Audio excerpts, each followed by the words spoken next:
Curran versus Catholic University by Larry Witham. For Anna, Roger, Wendy, and Ted. Foreword. William James' characterization of the sin-sick soul in his classic work Varieties of Religious Experience is well known to many. Doubtless one of the reasons is that it so well describes the personalities of many religious geniuses. The person who struggles with the status quo and attempts to make real her vision of what should be is an ever-present part of the story of the religious quest. Whether one thinks of Moses leading his people out of bondage into a land of envisioned blessing, or of the great missionary of intuitive Buddhism, Bodhidharma, bringing the teachings of the Buddha to China, the paradigm is similar. The seeker is transformed from a state of discontent to one of enlightenment by a conversion experience that forever changes the way he looks at the faith he has inherited. On the basis of that experience, he goes forth to share the insights he had gained.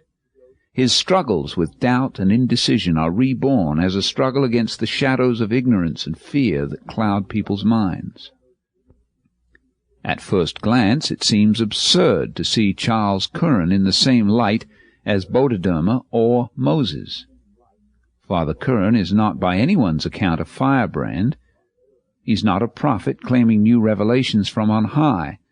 His claims are far more modest, his work more pedestrian.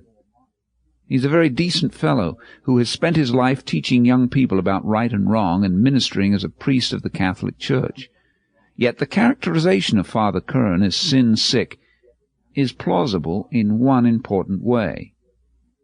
He is a man who was converted, and that conversion has been the basis for much of what has followed since then.